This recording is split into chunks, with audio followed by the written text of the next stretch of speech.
नमस्कार, बहुत स्वागत है आपका हमारे यूट्यूब चैनल पे, जहाँ पे हम सरकारी नौकरी और उनसे रिलेटेड सारे अपडेट्स आप तक पहुँचाते हैं, वो भी जल्द से जल्द। तो आज मैं आप लोगों को बताने वाला हूँ small industries development bank of India SIDBI से जो नोटिफिकेशन रिलीज़ हुई है, उनके ग्रेड ए और ग्रेड बी के जो जनरल एंड स्पेशलिस्ट स्ट्रीम्स है उनके रिक्रूटमेंट से रिलेटेड। तो बाकी की जानकारी के लिए हम लोग आगे बढ़ते हैं। थोड़ा सा स्क्रीन एडजस्ट हो गया, बढ़िया है, ठीक है। अब बात करते हैं SIDBI असिस्टेंट मैनेजर का पोस्ट निकला है, रिक्रूटमेंट निकला है, ठीक है। उसका एग्जामिनेशन से रिलेटेड डिटेल्स है। तो आप लोग फॉर्म जो है वो 14 जुलाई 2025 से डेट भरना स्टार्ट हो चुका है, और जो कि लास्ट डेट है 11 अगस्त 2025। फॉर्म जो है 14 जुलाई 2025 से स्टार्ट हो चुका है, लास्ट 11 अगस्त है, ठीक है। फ़ी पेमेंट भी लास्ट 11 ही अगस्त है। बाकी एग्ज़ाम डेट और एडमिट कार्ड अभी तक आया नहीं है, जैसे ही आता है हम लोग अपडेट कर देंगे अपने चैनल पे शॉर्ट्स के थ्रू। आगे बात करते हैं कि एप्लीकेशन फ़ीस क्या है। देखिए, जैसे ही कोई भी अपडेट हमारे चैनल पे आता है हम लोग शॉर्ट्स डाल देते हैं, इसलिए चैनल को सब्सक्राइब करिए ताकि कोई भी अपडेट मिस ना हो कि एग्ज़ाम का डेट आ गया, आप लोगों को 2 दिन बाद पता चल रहा है ना, और अगले दिन एग्ज़ाम है या 7 दिन बाद एग्ज़ाम है, तो दिन मिस हो जाता है वैसे, इसलिए चैनल को सब्सक्राइब करिए। आगे बात करते हैं फ़ी के एप्लीकेशन फ़ीस के बारे में। तो एप्लीकेशन फ़ीस इसमें जनरल OBC और EWS के कैंडिडेट्स के लिए 1100, और SC ST और PBBD एक्सक्यूज़ मी यार PWBD कैंडिडेट्स के लिए 175 रुपये 175। बाकी पेमेंट जो आप लोग debit card, credit card, internet banking के थ्रू, IMPS के through, cash, credit card, mobile wallet से भी कर सकते हैं। टोटल पोस्ट इसमें 76 पोस्ट निकला है, ठीक है। अब बात करें एज लिमिट के बारे में, तो ग्रेड ए के लिए मिनिमम एज है 21 साल और मैक्सिमम है 30 साल, और बॉर्न बिटवीन 14/7/1995 और 15/7/2004, बिटवीन, इन दोनों के बिटवीन में होना चाहिए जन्म ग्रेड ए के लिए। बाकी ग्रेड बी की बात करें तो मिनिमम कम से कम 25 साल और ज़्यादा से ज़्यादा 33 साल, और पैदा कितने के बीच में होना चाहिए, 14, मतलब ये एक बात बराबर ही रहती है। ये एज लिमिट है कि अगर ज़्यादा से ज़्यादा हो रहा है तो 25 साल से 33 साल हो, मिनिमम 25 और मैक्सिमम 33। इस एज को अगर हटा भी दे तो सेम ही निकल के आता है। 1992 जो के और 2000 साल के बीच में होना है आप लोगों का जन्म, जिसमें 25 साल और 33 साल ही आएगा। ये तो बस ऐसे ही जानकारी के लिए दिया हुआ है।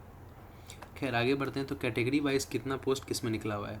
तो असिस्टेंट मैनेजर का पोस्ट ग्रेड ए जो जनरल स्ट्रीम है उसमें UR यानी जनरल कैटेगरी के लिए 20 पोस्ट, OBC के लिए 15, EWS के लिए 5, SC के लिए 7 और ST के लिए 3।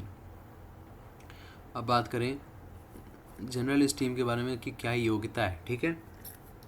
तो हाँ, थक गया यार, एक मिनट पानी पी लूँ ज़रा। तो छोड़ो यार, पानी वीडियो के बाद ही पी लेते हैं। तो जनरल स्ट्रीम जो है वो candidate must have a graduation in degree in commerce, economics, mathematics, statistics, business administration और इंजीनियरिंग।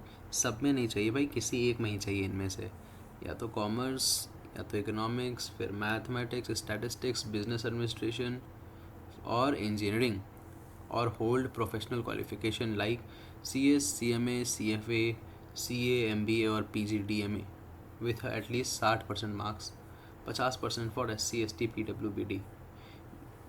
खैर, अभी मैं इस पर कुछ बोलूँगा तो विवाद हो जाएगा, मेरे को ये समझ नहीं आता है।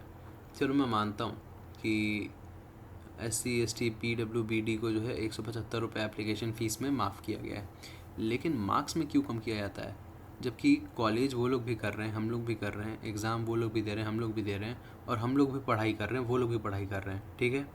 तो जब पढ़ाई कर ही रहे हैं तो मार्क्स क्यों कम करना है सबका। मार्क्स तो सबके लिए बराबर होना चाहिए, 60% हमारे लिए भी और उनके लिए भी, या दोनों के लिए 50%।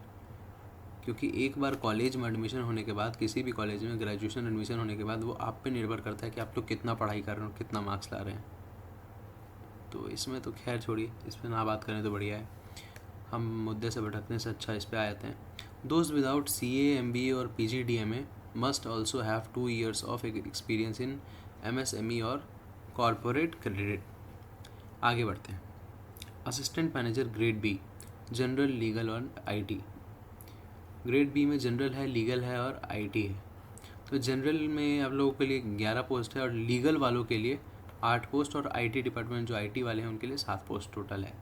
अब बात करें पोस्ट में, जनरल पोस्ट का नाम क्या है जनरल में, सॉरी पोस्ट नेम है वो है जनरल, जनरल ही पोस्ट का नाम है भाई। Candidate must have graduation PG with 7% marks, 7 नहीं 60, इसलिए हिंदी इंग्लिश दोनों बोल देता हूँ भाई, सुनने में किसी को दिक्कत हो गया तो स्क्रीन पे तो दिख रहा है।